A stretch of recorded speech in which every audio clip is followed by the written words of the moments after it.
Kung tatanungin po ako kung nasa ng pinakamaraming kaso, nasa Metro Manila. Kailangan ba kabahan tayo? Kailangan ba mag-ECQ, mag-GCQ?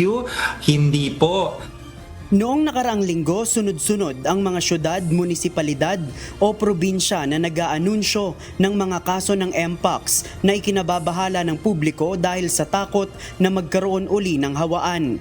Ayon kay Department of Health spokesperson Assistant Secretary Albert Domingo, ang National Capital Region ang talagang mayroong pinakamaraming kaso ng Mpox. Gayunman, hindi anya ito nangangahulugan na meron ng hawaan dahil ang mga Mpox patient ay naka-isolate at mahigpit na minomonitor ng ahensya. Binigyang diin ng DOH na mababa ang mortality rate ng Mpox at hindi dapat katakutan.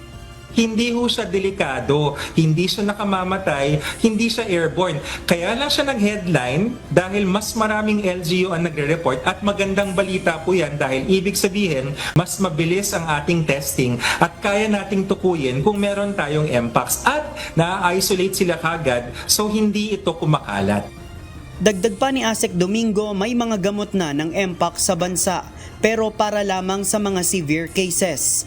Ang ibang mga gamot naman anya mula sa World Health Organization ay mas ibinibigay sa Republic of Congo at mga karatig ng Africa kung saan merong nasa libo-libong mga kaso ng Mpox kada buwan. Sa ngayon, wala pa namang Mpox patient sa bansa na nakaranas ng malalang kondisyon. Ang ikinababahala ngayon ng DOH ay ang pagkalat ng fake news tungkol sa sakit, lalo na ng mga nakakatakot na larawan ng mga Mpox patient na hindi naman Pilipino. Marami sa mga litrato na kumakalat maliban dun sa nirelease ng ibang probinsya. Yung iba, mga foreigner, hindi mga Filipino. So parang nanggaling sa ibang continent yung mga litrato. Magkaroon lang ba ng content, saka para magkaroon ng clickbait? Patuloy pa rin namang hinihikayat ng ahensya ang publiko na gawin ang ibayong pag-iingat upang makaiwas sa mga sakit, hindi lamang sa Mpox. JP Nunez, UNTV, News and Rescue. Diyos ang aming sandigan, serbisyo publiko ang aming pinahahalagahan.